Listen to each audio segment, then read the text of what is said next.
त्यो भिडियोहरू पुर्यो सबै यो गऱ्यो फेरि सब त्यो बेलामा नगर प्रहरी काठमाडौँ महानगरपालिकाको नगर प्रहरीहरू परिचालन हुन अगाडि आर्मीहरू परिचालन गरेर हामीले हिटी उत्खननहरू गऱ्यौँ। उत्खनन आफैमा अद्भुत हुन्छ नि। जमिनको मुनि खन्दै जाँदाखेरि अद्भुत संरचनाहरू भेट्ने त्यो सबै स्थिति गएको छ, सबै बिगार्दै गयो छैन। नेपाललाई सिङ्गापुर बनाउने भनिदिन्छ भने स्विजरल्यान्ड बनाउने भन्छ। अनि त्यसले गर्दाखेरि असरको कुराहरू गर्दैको म छोट्याउँछु अलिकति भइदिनु। जस्तै विकास यिनीहरू हुने यो त हजारौं वर्ष अगाडि बनेको विकास भनेको त तपाईको विकास भनेको विदेशीको देखा सिकेलाई मात्र विकास भन्ने मेन्टालिटी भयो। तर हाम्रो आफ्नो मौलिक विकास बिर्सिँदै गयो। यो त हजारौं वर्ष अगाडि बनेको कुराहरू हुन् नि। यो तुरन्तै सिद्धिँदैन नि। दिगो विकास सम्पदा भनेको कन्टिन्यू एकदमै दिगो हुन्छ हाम्रो विकास चाहिँ, तर त्यो छैन, सिद्धिँदै गयो। भगवानको मूर्तिको कुरा गरे हेर्नुस्, अघि न जस्तै उहाँले पनि भन्नुभयो हामी नेपाली सिभिलाइजेसनमा के हुन्छ भन्दा आजकल चाहिँ बढी जस्तो के भन्नु भने एन्जाइटी डिप्रेसनहरू बढी सुन्न पाउँछौँ हामीले। सायद काठमाडौँमा 15-20 वर्ष 25-30 वर्ष अगाडि त्यति सुन्नै पाएको थिएन। यो भगवानको मूर्ति बिहान उठ्ने बित्तिकै हामी नेपालीहरू आफूलाई ठिक पार्छौँ, त्यसपछि बगैँचामा गएर चाहिने सामग्रीहरू सङ्कलन गरेर भगवानलाई जुन हामी प्रयोग गर्छौँ नि त्यसले एउटा मानसिक एकाग्रताको काम गर्छ। हेर्नुहोस्, कन्सन्ट्रेसनको काम गर्छ, त्यसले मेन्टल त्यसको हेल्थको काम गर्छ। त्यो घुम्यो भने शारीरिक तन्दुरुस्ती गर्छ। त्यो जीवन पद्धतिको कुरा गरेर मैले भगवानको मूर्ति खाट धर्मको कुरा गरेको छैन। मैले जीवन पद्धति त्यस्तो जीवन पद्धति थियो। सुरुमा बिहान उठ्ने बित्तिकै हामी फ्रेस हुनु पऱ्यो नि होइन। बिहान उठ्ने बित्तिकै जस्तै मैले अस्ति पनि उहाँलाई भने चरा सुनेकै आवाज सुनेर भने चरा सुन्यो भने त्यो जुन बिहान उठ्ने बित्तिकै हाम्रो दिमाग त कहाँ के भोलि के गर्नुपर्छ अघि के गरेर त्यो सबै दिमागमा आएर डिस्टर्ब भइरहन्छ नि।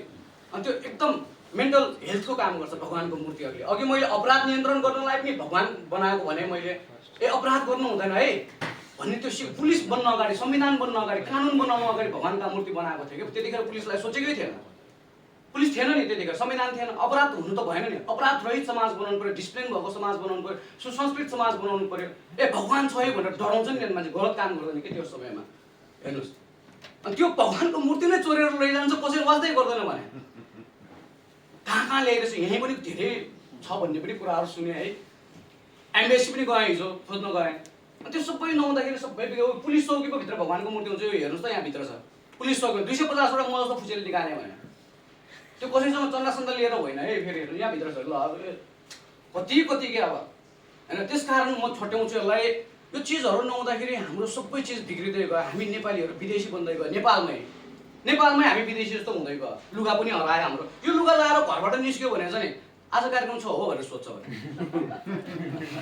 वास्तवमा कति छ त्यसको त्यो होटल द्वारिकामा। अब हिजो एम्बेसीमा जाँदाखेरि भोगेको कुरा अब मलाई त्यहाँ जागिर खान आएको मान्छे त घाट बस्न आएको जस्तो मात्रै सोच्यो। लुगाको स्तरै कहाँ पुऱ्याइदियो।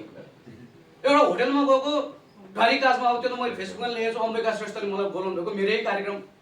मलाई त्यहाँ गेटदेखि नै दुर्व्यवहार भइसक्यो। म अम्बिका श्रेष्ठलाई भेट्न आएको नै वेटर जागिर खान आएको हो कि जस्तो त्यस्तै मात्र व्यवहार। त्यो होटलमा यसो होइन गार्डहरू सबैले यो लुगा लाउने, त्योभन्दा माथिको म्यानेजरले सुट प्यान्ट लाउने, अनर साउले चाहिँ हाफ प्यान्ट लाउने। हेर्नु न कहाँ पुऱ्याइदियो। यसको आफ्नै विशेषता छ। त्यो चोयोपट्टि माथिको हेऱ्यो भने यसको यो 8 वटा छ, अष्टनागको प्रतीकको रूपमा लिएको छ। यो माथि तपालमा माथि 8 पिस छ, अष्टमातृकाको प्रतीकको रूपमा लिइरहेको छ। यो तलको सुरुवाल 8 पिस छ, अष्टभैरवको रूपमा लिइरहेको छ। प्रतीकको रूपमा लिएर चाहिँ यसलाई प्रोत्साहन गरिरहेको हुन्छ हाम्रो पुर्खाहरूले। सुतीबाट बनेको हुन्छ, नेपालमा बनेको। कुनै किसिमको दुर्घटना या भनौँ आग लागि भयो भने सबैभन्दा पहिला यो जल्छ, अनि यो खस्छ, शरीरमा त्यति क्षति हुँदैन। यसलाई प्रोत्साहनै गर्दैन। त्यस्तो अवस्थाहरू छन्।